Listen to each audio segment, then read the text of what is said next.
Hello, everybody. Welcome to my second presentation. I'm Sean Dowse, and my project title is Kilwinning Abbey Historic Grounds for a Sustainable Future. I'll take a little minute just to remind you of my project aims.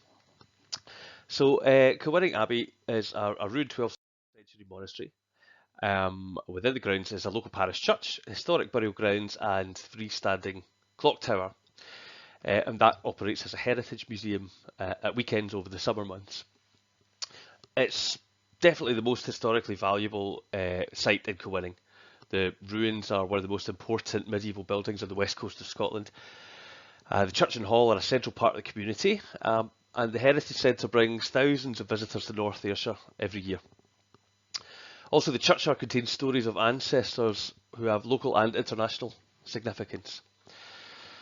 So, the grounds are central to the town, permanently open and thus susceptible to general care. You can see here, this is the pathway to the Heritage Centre. It's inaccessible, particularly if you've got reduced mobility.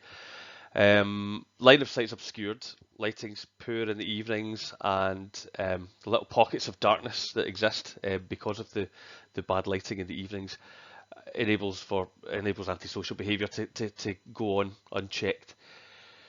Unfortunately, the building and grounds are in a pretty poor state of repair and require substantial intervention. I'd like to tell you a bit about the progress I've made in my investigations to date and how they're informing my design process. So this slide shows you the extent of some of the primary research that I've undertaken for the project. So I can't discuss it all during this presentation, but I'll mention some of it, and if you want to ask me any questions, then please send me an email or put a comment at the bottom of this video, and I'll try and answer them as well as possible. I mentioned in my first presentation that making contact with Historic Scotland was the first stage in assessing feasibility. As a scheduled monument, there are legal and physical constraints in place to protect the site. Proposed landscaping work needs scheduled monument consent to become reality. So, I mean, this is a theoretical proposal. My proposals are all possible in my mind, but perhaps not in reality. Construction's got to be within or above the top 300 mil of surface material. Everything beneath is legally protected, and even if it's approved, it would require professional supervision. That's known as a watching brief, when you have an archaeologist standing over you when you're excavating to make sure you don't disturb anything important. Tree planting into the ground is generally forbidden, but it might be possible because there are existing trees on the site already. The root systems are already pretty well established, so you could possibly fell some of these trees, grind the stumps down, and then replace them with new trees, within the area that's covered by the existing root systems. Landscaping would have to be constructed in a considerate way to preserve the historic character of the site and to allow future access to archaeologists. All of my designs are going to be influenced by these constraints. Also mentioned the important role that Kilwinning Heritage plays as caretakers of the clock tower. They are pretty well placed to provide site use information because they're there all the time. They were kind enough to allow me access to the clock tower back in August, and the visit certainly inspired my designs to date. I'm going to show a short site video of a meeting made on the 2nd of October with Christine Watson of Kilwinning Heritage and Jim Watson of Kilwinning Community Council. Hello, I'm Jim Watson. I'm the Secretary of the Community Council. Hello, I'm Jim's wife, Christine Watson, and I'm the Secretary of Kilwinning Heritage. We look after the tower on behalf of the council, and we have visitors normally. Under normal circumstances, we have up to 1,200 or 1,300 visitors a year into the tower. What would you say your main visitor group is? Would you say there are a lot of kids that come in with their parents? Or some, not a lot. I think that visitors to the tower fall into two categories. There's people, particularly local people, who just want to get to the roof to see the views, and they're not really all that interested in the history of the tower or of the abbey. And then there's the other people who are interested in the history and they want to know more about the Abbey itself, as well as about the objects that we've got on display in the tower. Very little feedback about the condition of the Abbey, but we get lots of feedback about litter. Most of the feedback we get in our visitors book is about us and about how we do the guided tours and how much people enjoyed it. We have quite a number of visitors from abroad and from England, and a lot of them are looking for their ancestors. And there's not many gravestones left here, so they come into the Heritage Centre looking for information.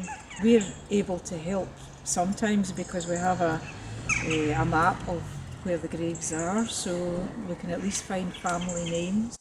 One of the problems with all cemeteries, not just this one, is that regulations nowadays mean that all gravestones have to be tested in terms of their Stability. steadiness and to make sure they'll stay upright, and if there's any kind of doubt about it, then they're either laid flat or they're removed altogether, and that has an impact on an old graveyard like this. And it's just not feasible to replace like for like. The cost would be totally prohibitive. Even if you could trace the families. Yeah. Because these have all been put up by the families, so therefore they're owned by the families, they're not owned by the council. Yeah. So you would need to trace descendants of the people. I think one of the, in terms of the site, because it's in the middle of town, it does attract a certain amount of misbehaviour at times. This wall here is the only remaining wall of the nave. And that stonework there is probably about 700 years old, but it's used as a climbing wall, and the local kids, some of them quite young, climb up there and run along the top of it. And Historic Environment Scotland have been very concerned about it, and they're concerned about the structure, the stability of the wall. So they have tried to put up fencing around the other side, but it's not made any difference. And we're not here all the time. When we're open, we're only here 6 hours a week, so there have been a number of accidents with kids falling off over the years. But I mean, somebody hung a flag up there once, didn't they? Yeah, there was a flag up at the A top. number of years ago. So there's concern. I mean, you get a bit annoyed if things get damaged, but there's also concern for people's well-being, because some of these kids, they come off, if you land the wrong way or land on other stones. It's a serious injury. Possibly,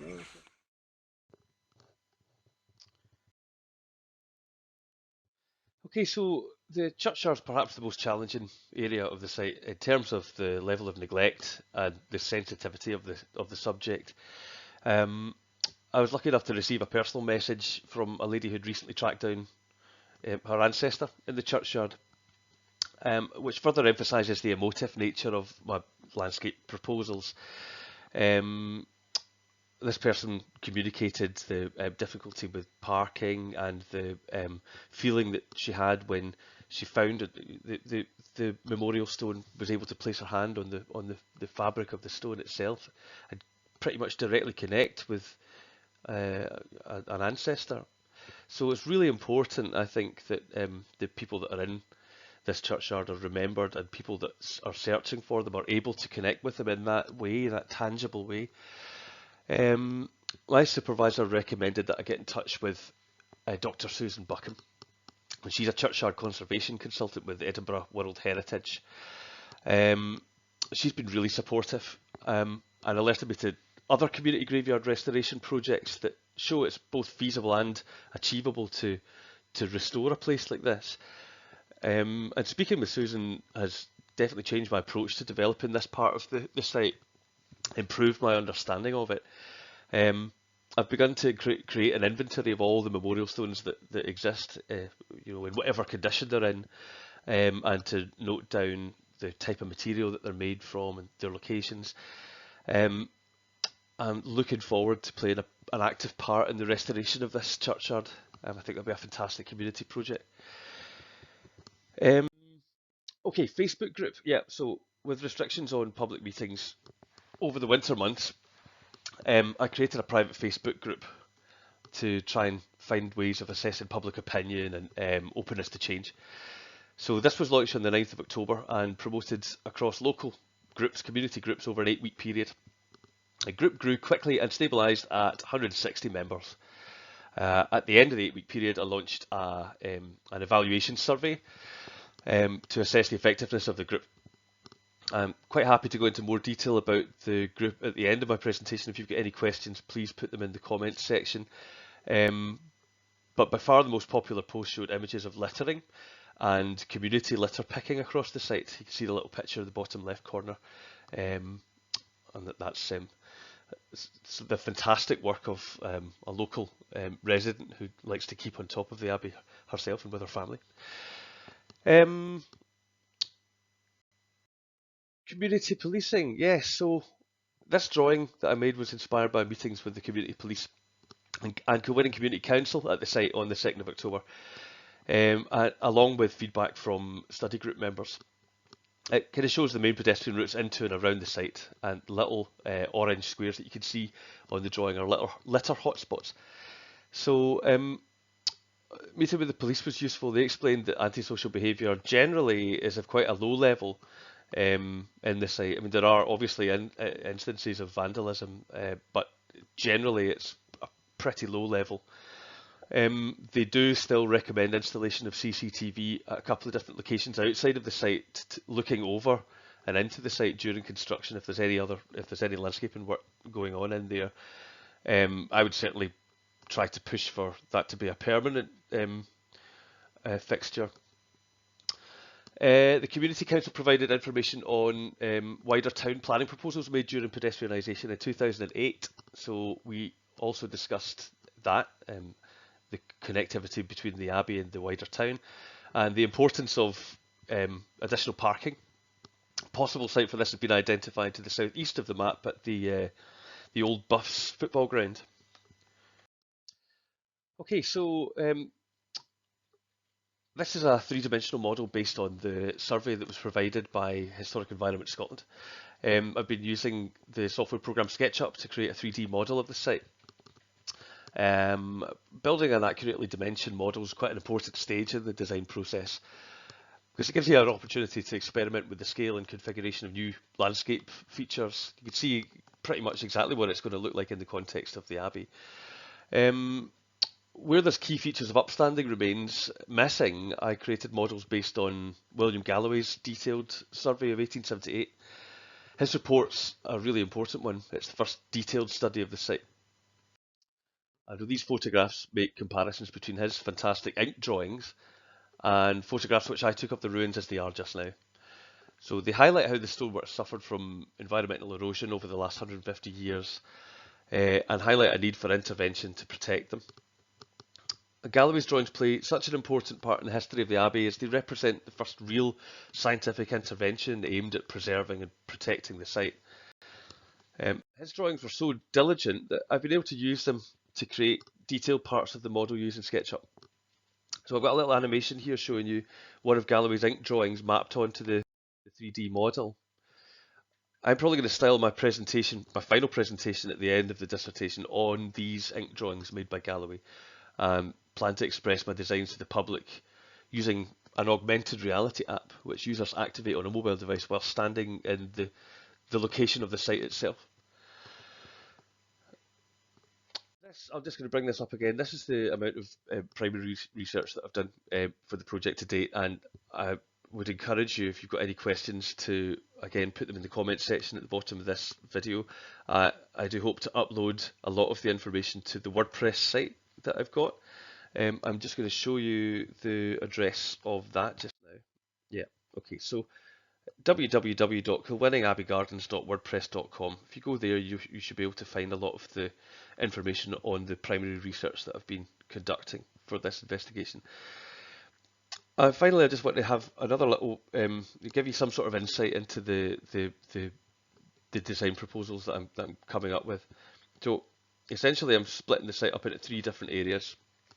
Public realm area, which deals with getting people into and out of the site and improving connectivity between the town, the residential area and the site itself. The second key area is obviously the restoration of the churchyard. I'll be looking at that. And finally, I'm going to propose a recreated monastic herb garden and food growing garden inspired by monastic gardens of the 12th, 13th century. And that I'm going to propose is a community-led management system. So I'll go into some further detail of that towards the end of my project.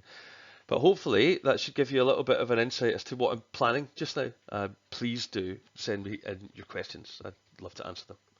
Thanks very much. I'll speak to you soon.